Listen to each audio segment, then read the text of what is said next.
সবাইকে আন্তরিক প্রীতি ও শুভেচ্ছা জানাই চুয়াপুর, সুড়ি, বহরমপুর, মুর্শিদাবাদ, পশ্চিমবঙ্গ।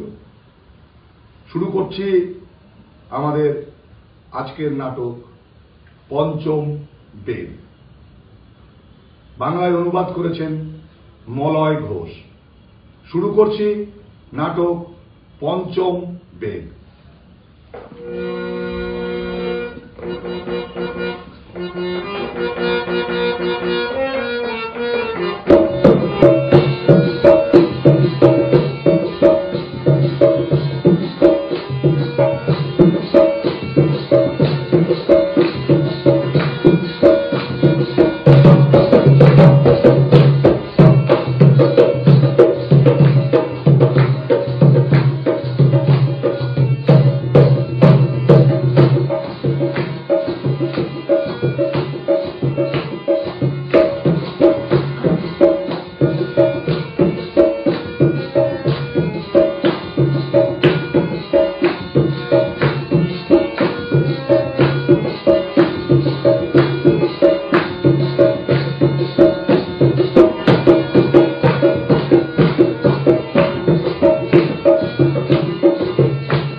সবাই মিলে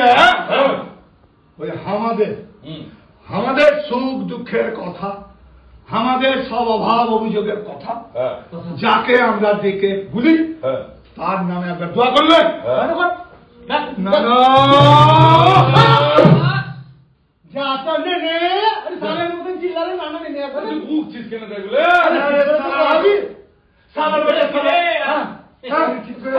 ঠিক করে পাবে না বলতো। আরে কিরকম করে চিল্লাচ্ছে ঠিক আছে, কাজ করলে হয় কিনা, আমরা ঘুরলে হবে না, একটু ঘুরে দেখলে হবে না।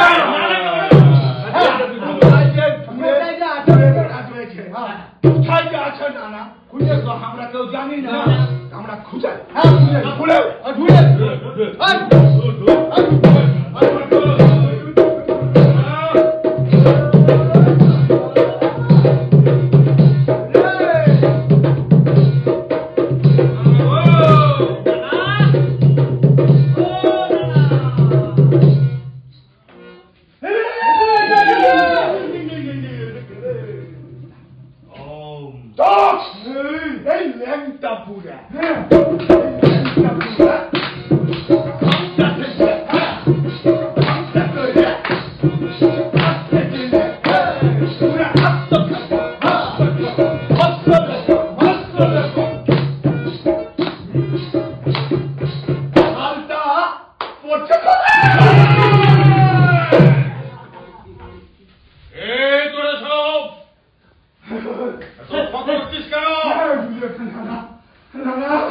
আমাদের বড় বিপদ। বিপদ কিনা বলছে আমাদের একটা কথা, আমাদের ওই নাট্যশাস্ত্র যিনি লিখাছেন ভরত মুনি, উহাকে একবার উহার সাথে আমাদেরকে একবার দেখা করে দেন। বস বস বস, তোরা নাট্যশাস্ত্র নিয়ে আলোচনার জন্য ভরতপুরীর কাছে এসেছিস? আরে ভরতপুরীর কথা তো আমারই কথা। আমি তোকে বলে লিখিয়েছি নাট্যশাস্ত্র।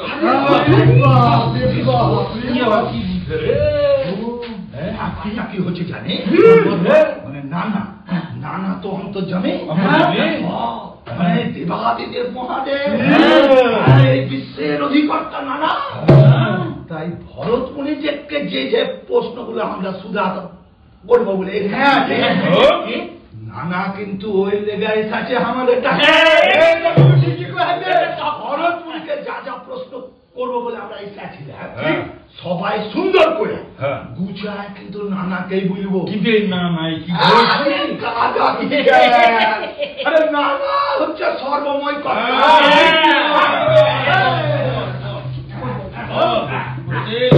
আসার আসল উদ্দেশ্যটা কি বল?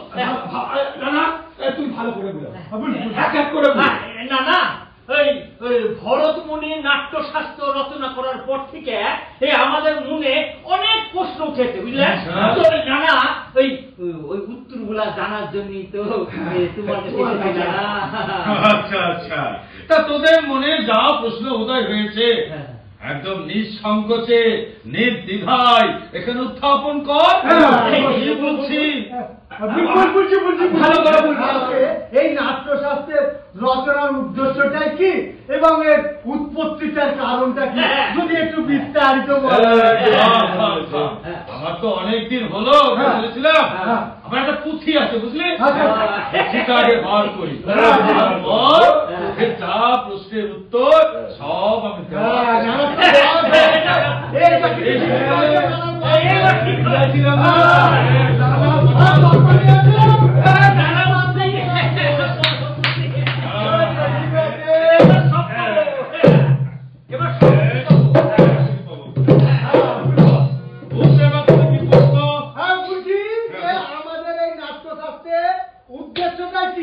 এবং এর উৎপত্তির কারণটা কি যদি আমাদের একটু বিস্তারিত সেটা নিয়ে একটু বলেন গেলে। ছোকরা তো বড় ভালো প্রশ্ন জিজ্ঞাসা করে। আরে এই প্রশ্ন শুধু নাটকের জন্যই নয়, এ আমাদের জীবনের সঙ্গে অঙ্গাঙ্গি ভাবে যুক্ত। ক্রেতা যুগে পর থেকে মানুষের মধ্যে লোভ বড় বেশি প্রকট হয়ে দেখা দেয়। সবসময় পাপ আর সংঘাতের দিকেই মানুষ এগিয়ে যেতে থাকে।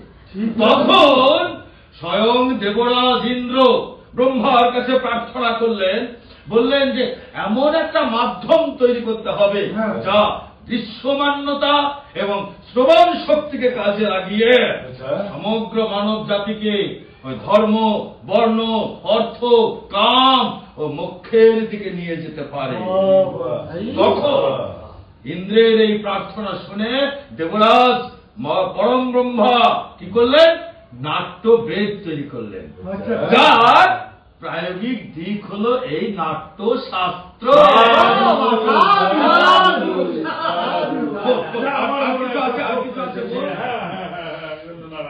বলছিলাম যে এই যে আমরা তো জানি যে বেদই হইল সকল জ্ঞানের উৎস। আচ্ছা, জগতে যত রহস্য আছে সব তো এই বেদে লেখা আছে, বেদ থেকে আমরা জেনে লিখা। তো আলাদা করে আবার নতুন করে একটা নাট্যশাস্ত্র লিখার কি দরকার ছিল? নতুন বেদ সৃষ্টি করা হলো কারণ ওই সব কিছুকে বোঝাতে হবে। কিরকম? আমাদের মহাবিশ্বে যা কিছু ঘটে চলছে এবং ঘটছে সব কিছুকে সহজ ভাবে বোঝাতে হবে। মনে রাখতে হবে একমাত্র নাটকের মাধ্যমেই আমরা সাধারণ মানুষকে ওই শিক্ষা ধর্মের পথে এগিয়ে নিয়ে যেতে পারি। আর এই শুভ কাজকে অর্জন করার লেগে স্বয়ং ব্রহ্মা 4টে বেদকে এক করে তৈরি করলেন নাট্যবেদ। আচ্ছা, আর কিছু আছে? বুঝি তার মানে এই 4টে বেদে সমস্ত তত্ত্ব উপাদান নিয়ে এই নাট্যশাস্ত্র রচিত হলো, তাই তো? হ্যাঁ ঠিক। বুঝি একটু একটু বুঝতে পারলাম না, মানে আর একটু বিস্তারিত যদি বলেন। মানে খুলসা করে খুলে বললো। থাম থাম থাম, আমি একটু ধ্যান যোগে স্মরণ করি। আর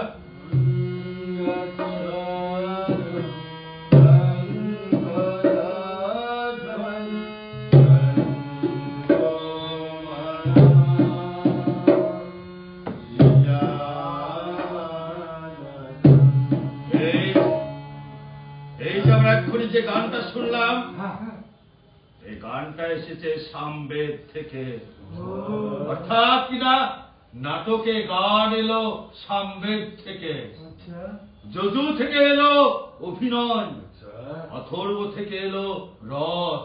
এইভাবে বেদের 4টে বেদ থেকে বিভিন্ন উপাদানগুলো নিয়ে তৈরি হলো নাট্যবেদ। নানা একটা প্রশ্ন। হ্যাঁ বলো বলো বলো। এই নাটক কি কেবল এই দেবতাদের জন্য কি তৈরি হয়েছে নাকি? কখনই তা নয়। অবশ্য রাক্ষসদের মধ্যেও এই ব্রহ্মার কাজের প্রতি সন্দেহ প্রকাশ করেছিল। দেবতা, দানব, মানুষ, রাক্ষস সবাই নাটক করতে পারে, এমন কোন আচরণ নাই যা নাটকের মধ্যে নাই। এই গ্রন্থ 3টি পৃথিবীর বর্ণনা করে। মনে রেখো কি কি না, শুধু তাই নয়, বর্ণনায় নয়, কি করে না, দুঃখে ক্লান্ত, শ্রমে জর্জরিত সকল মানুষকে একমাত্র বিশ্রাম দিতে পারে এই নাটক। এই নাটকের মধ্যেই আছে সমস্ত রস, সমস্ত অনুভূতি, সমস্ত কাম, সমস্ত শ্রম শক্তি, সমস্ত কর্মশিল্প। এমন কোন জ্ঞান নেই, এমন কোন ক্রিয়াও নেই যা নাটকে না। আশ্চর্য আশ্চর্য, একবারে পুরা সৃষ্টি, সব লৌকিক অলৌকিক ধর্ম, শিক্ষা, শিল্প সব ওই নাট্যকলার মধ্যে আছে। এই জন্যই তো নাটককে বলা হয় সমস্ত শিল্পের একমাত্র উৎস। নাটক হলো সমস্ত কলার সঙ্গম। যথার্থই বলেছেন, ভালো বলেছেন। হ্যাঁ, ব্যাপারটা হচ্ছে মানে এটা আমি ভালো করে বুঝাই দিচ্ছি। আর কিছু বলছি তো না, বলছি তার মানে এই নাটক হচ্ছে সমস্ত শিল্পে গুরুত্বপূর্ণ একটা শিল্প। যেমন আমাদের এই বেঁচে থাকার লেগে শ্বাস প্রশ্বাসের প্রয়োজন হয়, সেই রকমই। কিন্তু না না, এটা আমার খুব মনে হচ্ছে যে আজকাল না এই নাটক শিল্পটাকে সমাজ কিন্তু খুব ভালো চোখে দিচ্ছে না। লোকজনেরা আমাদের খুব অসিদ্ধ ঘৃণা করছে। এটা কেন না? থামো থামো থামো, আমি একটা আমার পুঁথিটা একটু দেখে নিব। কি বললে জানো? শোনো শোনো, আমরা হচ্ছি শিল্পী, নীতি নির্ধারক নয়, বুঝলে? শিল্পই আমাদের ধর্ম।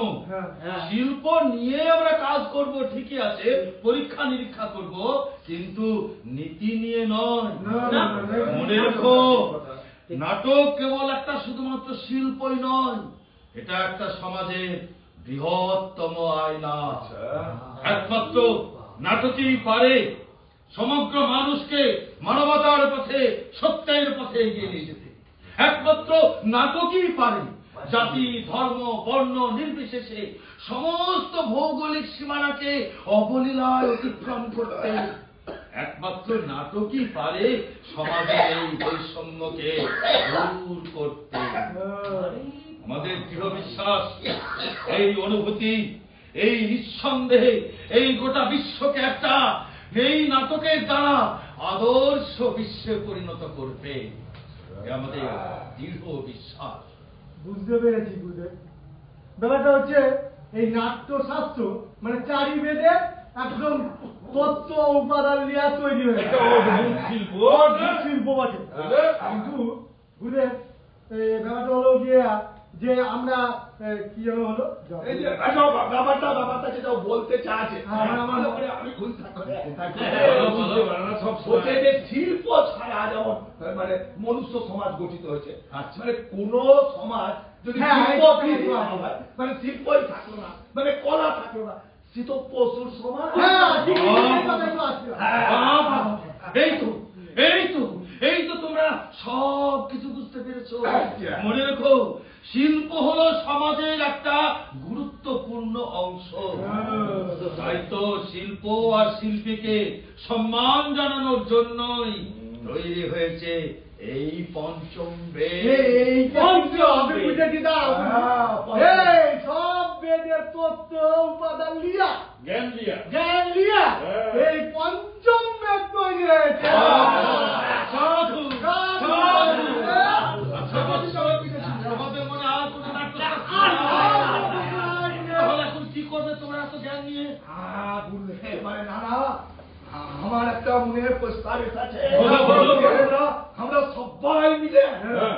সারা বিশ্বের কাছে হ্যাঁ। আমাদের দেশকে নিয়ে আমাদের সকল জনজাতিকে নিয়ে এগিয়ে যাব নতুন আলোর দিশার লেগে। বাবা। যেখানে হিংসা থাকবে না, হানাহানি থাকবে না, যেখানে সবাই একসাথে একজোট হয়ে আলো মানে নতুন দিনের আলো দেখবো।